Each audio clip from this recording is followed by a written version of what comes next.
Hello, my name's Martyn Kinsella-Jones, and I write stories, mainly supernatural and science fiction, and I'd like to share one of them with you today. It's a Christmas-themed story, currently published in Leg Iron Books' collection of Christmas stories called Christmas Lights and Darks. And a link will be available in the text below when you're ready. So, are you sitting uncomfortably? Good. Then let's begin. Tonight the moon is almost daylight bright, and the world around the derelict old house is a vivid monochrome. Inside a room with two broken old chairs and a stinking mattress on the floor, the stillness paints itself around graffiti-scarred broken plaster and lathing. The ceiling partially collapsed, with gaping holes leading up to a space so frozen that even the pigeons have left. A deep frost makes flaking brick and peeling wood glitter. Winter is here in all its crystal majesty. Across the fields comes the acid scream of a vixen calling for its mate. Nocturnal rustlings from foraging badgers and rabbits in stark hedgerows. The spectre of a rare barn owl glides across an eerie moonscape. All else is silent, but for the night breeze gently rattling dried leaves in stark branches. A heavy truck taking a shortcut down the secondary road outside rumbles its laden way to an all-night destination. The 40-ton trailers grumbling, setting up sympathetic vibrations in desiccated timber. Fine dust drifting into still December night air, curling, shifting, following invisible lines around a shape, silent as smoke, less visible than wind, I suppose, tenuous, unformed. Ah, comes the word of consciousness. Softer than a sigh on the wind, colder than the night between worlds. Airborne dust follows lines in the air, highlighting the shape like stars around a nebula, a gravitational lens bending light so that even the untrained eye can detect the hidden, the lost, the infinitesimal. The shape in the air appears to move through the dust like a living shadow, a bulky hooded figure shrouded in brilliant motes. The breath of awareness flickers into words at the very cusp of hearing. I see. Must I? There is consciousness here. Volition. The bitterness of self-knowledge and reluctant acceptance.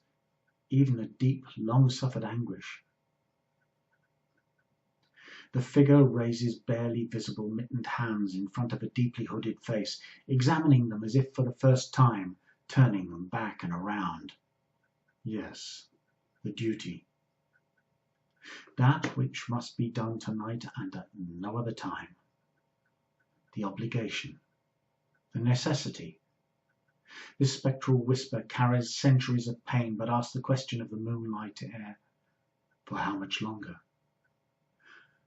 The hooded head bows forward, hands dropping to the sides of a primitive belted tunic worn over old-fashioned baggy breeches tucked into heavy night-black boots. Was my sin so great, my insult to God so grievous that I must suffer forever? I was an angel once, beloved of our Creator. I brought light to his lesser cosmos so the humans he created could love him more completely. The figure gradually coalesces in the moonlight, fading into view oh so slowly, taking on form and solidity. Humans called me the bringer of light. Why, Lord, why must I still suffer for the love you withhold from me? As if in answer, a breath of midnight wind blows through a glassless window. The shape shakes rhythmically as though sobbing. Please, begs the shape as it coalesces into a shadow form. No. The tone is pain-racked and plaintive. From outside comes a vague rustle of ghostly bells. A tinny rustling, like millions of empty cans rolling downhill. The shadow groans softly. 8 distinct non-human voices, a chorus of soft grunts, urgently basso profundo calling to the reluctant figures. Come, we are here. It is time. They do not question their eternal fate. But then they were never angelic, never aware. All these shadow beasts know is the thrill of side-slipping across time and space, revelling in their headlong gallop through glittering starlit portals. The roller coaster joy of tendon, sinew, bone and muscle, singing together through their high-speed Mobius trans-dimensional journey. This is their life, but also his fate. Here is where his shame and agony lies. An eternity ago he was not this lumbering human caricature, but a vibrant harmonic figure, a messenger of God, joyous and exuberant, a dazzling light streaking across the firmament. Now he is confined, demoted to the mundane task of keeping a simple, foolish belief alive in this backwater of creation, a figure of pity, not even scorn. Then he breathes in the chill of the night, tasting the frigid air, and a distinctly unangelic cough breaks the silence as the chill snatches the back of his throat.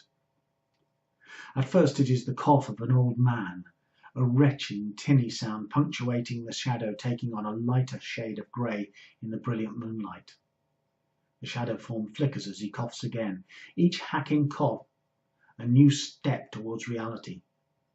Now he gains substance and a weight, the floorboards flexing slightly under heavy-soled riding boots, their leather black as the darkest cellar with sinuous stamp patterns that shift and writhe, as though mere footwear were living beings.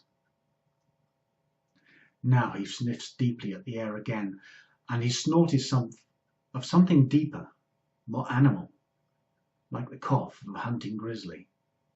This is life. The figure remembers this song and feels it like an ache in his bones and opening of eyes. Then, as if absent-mindedly recalling a half-forgotten task, still only semi-visible, the figure turns to the scabrous mattress lying on the floor. A small token is necessary. A promise must be kept. He bends over and reaches down into a hummock of mixed black blankets and fleeces in the shadows, Martyn passing through as if there were nothing there. There is a faint sound, halfway between a sigh and a cough from underneath the heavy layers of fabric. Thank you. The figure twists something around a Martyn hand that for a moment gleams like a fish, then is gone. I will keep it safe. Whatever is under the blankets sags slightly, and there is a sense of deeper stillness in the freezing room. A year. That was the promise. Then eternal peace. The moonlit shadow figure straightens up, listening to the tinny rustling and grunting urgency only he can hear. A few moments, please. The unheard request seems to calm whatever is outside, and the noises grow quiet. There is a little time for reflection before the duty begins. A respite. 343 days ago, the figure had sat with the old man whose soul will fuel him for the next few hours between dimensions. An old man who was so used to his pain he rarely remembered it. An old man who knew he was dying. Clawed from within by his old enemy, as he had called it, before the mask dropped and his agony leaked out. The pain had reached out to the figure as he passed down a midnight street, where Tommy Corley, or Old Tom as he had been, lying slumped against a urine-stinking wall, empty bottle in hand, semi-conscious and wishing for the night to claim him. Whether that was his real name or not, no one else cared.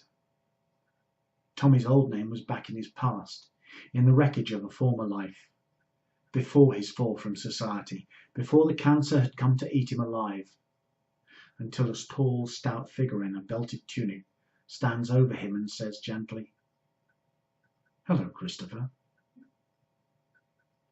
"That's not my name," old Tom slurs defiantly. "Would you die with a lie in your mouth?" "Kill us, you fat bastard," The old man drunkenly snarls from the gutter. Do you know who I am? Don't fucking care. Let me be. The recumbent figure tries to turn away, broken down trainers scrabbling pathetically at unforgiving concrete. You should care, because I have something very valuable to offer you. In the rain-slicked midnight street, the hood slides back. All the old man can do is stare. You're... The old man seems transfixed, eyes wide and horrified. Yes, says the figure. We should talk. Let me buy you some tea. Later, in the corner of a late-night cafe, the two sit like old friends, voices low and conspiratorial. I can't go back, Christopher says. I know. But I just want to see her again, just one more time, before I die. Am I dying? Christopher Thomas Corlison was lucid for the first time in many years. Yes. There is no point dodging the issue. Are you here for me? Yes. When am I enough? The stout figure stops him with an upright hand.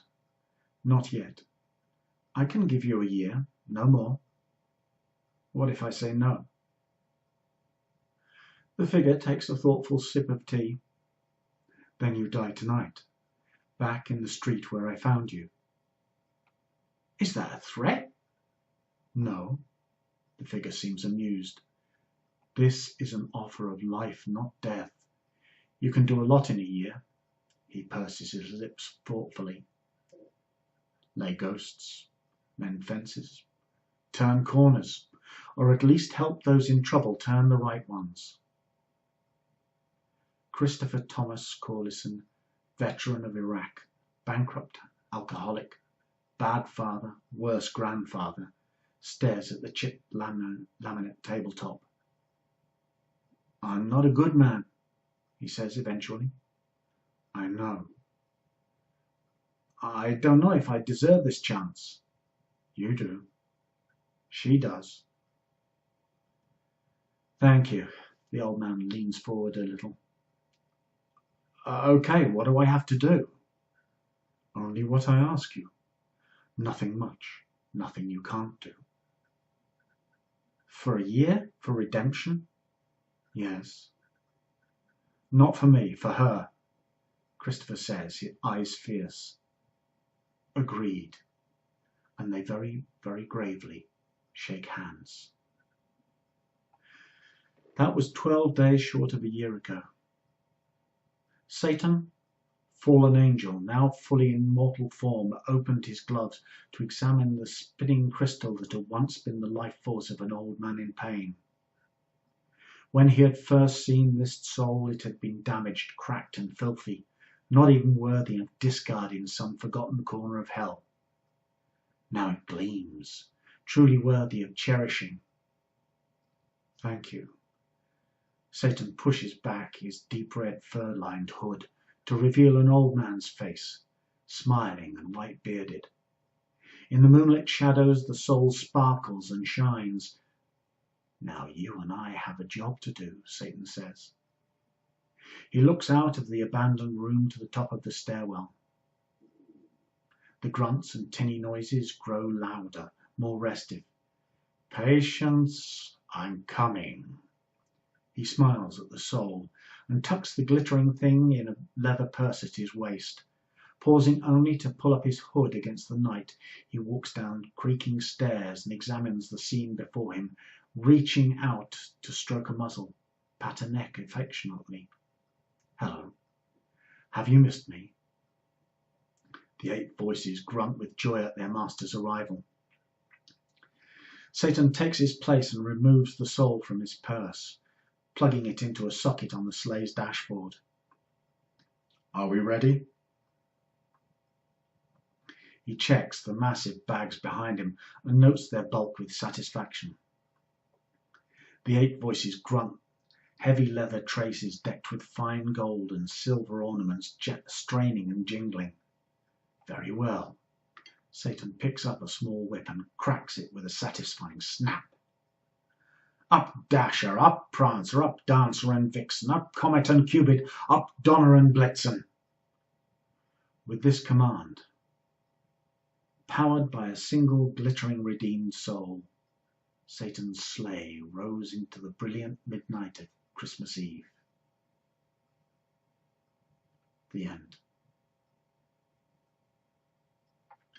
Okay, that's it for the moment. So if you enjoy the story, go buy a copy of the book and come across some other writers you may not be familiar with.